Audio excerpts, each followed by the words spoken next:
In this segment, I will discuss interference for light. But just before doing that, a quick reminder, the interference requirement, we need 2 or more waves. That's the first requirement. The waves must have the same frequency, wavelength, or color in the case of light, and they must be coherent. The waves must have a definite phase relationship. We need to know if one of them is always in phase with the other one or out of phase or whatever. Okay, now in the case of sound, for example, that's easy. All what you need a source of sound and 2 speakers. And you connect the speakers to the source. And actually, if you are standing like this funny gentleman here, at a position from the speakers where the sound is going to take a distance L1 to arrive to his ear, and the sound from this speaker is going to take a distance L2 to arrive to him. If the separation of the distance is equal to lambda over 2 or half a wavelength, then what that means, if this is the wave coming from speaker 1 and this is the wave coming from speaker 2, by the time they're going to arrive to that ear, there is a lambda over 2 difference, meaning if one of them arrives as a crest, the other one is going to arrive as a trough. Then this gentleman is not going to hear any sound at all. If both of them arrive as crests, then it's going to hear constructive interference. So for this particular case, all what we have to do is a source of sound connected to 2 speakers, and then the position relative to the speakers is going to determine whether we are going to have constructive interference or destructive interference. Now, this cannot work for light. It cannot work for light because we cannot get coherent pairs of light sources. Whenever we have 2 light bulbs emitting light at the same time, they are not going to be coherent. 2 laser beams, they are not going to be coherent. We don't have the technology to know how to make 2 light sources be coherent. Now, to get interference for light, we have several options. One option is to get light from a single source and make it take different paths. Separate it to make it take different paths. And we can do that several ways. For example, break that light beam into 2 beams by exposing it to 2 slits, cutting it into 2 beams by shining it into 2 slits, 2 holes, usually we do vertical slits, that's why we talk of slits. We'll see, for example, we can get it reflected of different materials, thin films, for example, like in the case of the butterfly, or diffraction, which is a particular case of interference. So we get interference from a single source by making the light take different paths. For example, in this particular case, we have a beam being reflected here, and then a beam going straight. When they meet here, we are going to have interference because it travels different paths. Or making it travel different paths by having 2 slits or through thin films. These are different ways of getting interference. Now, let's discuss the 2 slits part. So what we have here, a light source, and we make a slit here. So the light is going to come out of the slit like we have a particular source here. Now, saying it is monochromatic light is saying it is light with a unique wavelength. Monochromatic saying it's 1 wavelength. Okay, and then we have another screen that has 2 slits.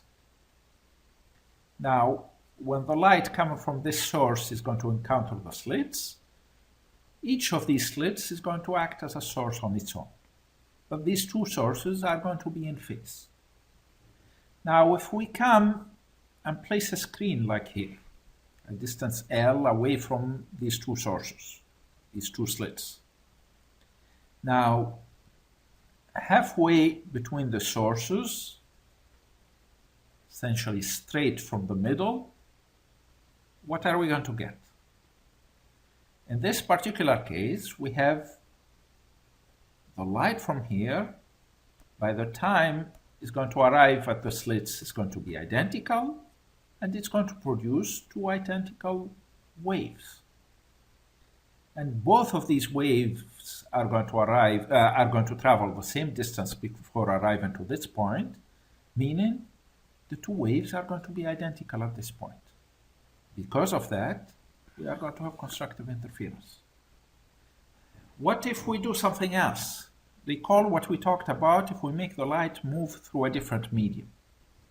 For example, we place a medium like here. What's going to happen? The light is going to slow down. Because it's going to slow down, it's going to have a smaller wavelength. Smaller wavelength here. We can delay it somewhat from this other beam.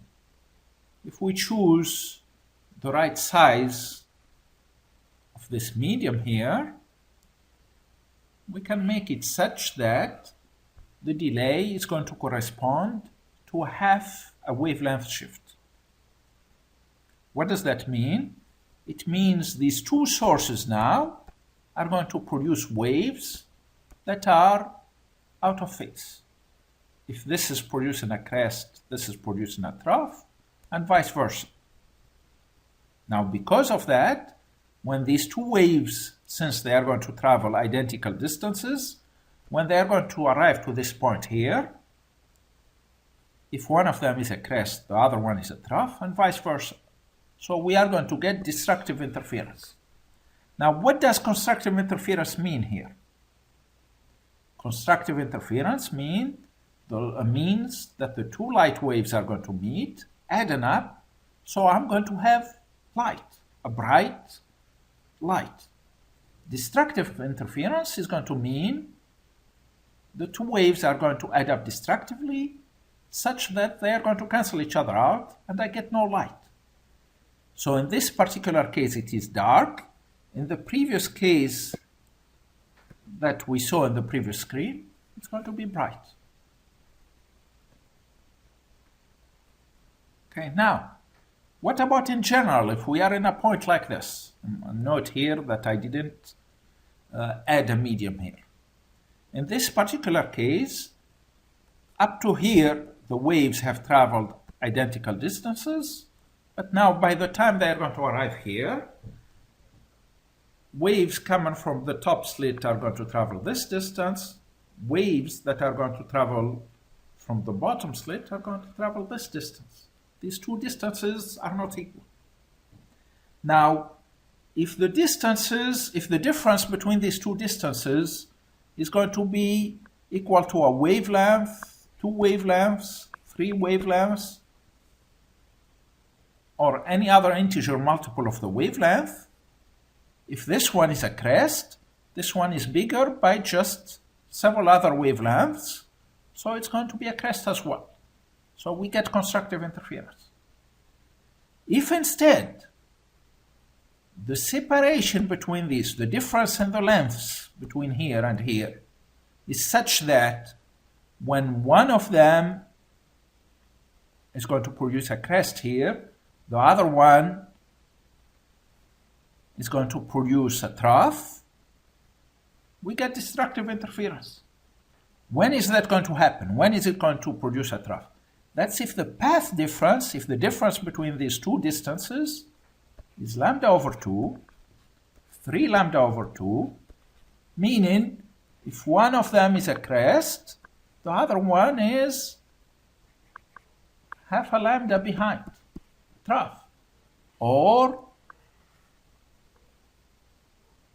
3.5 lambda behind.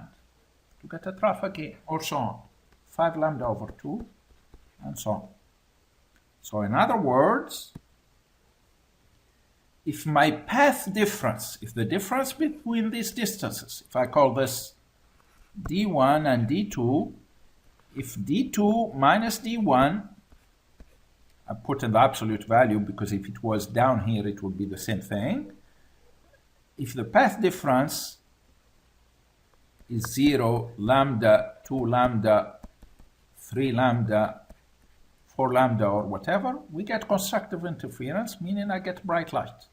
If the path difference is instead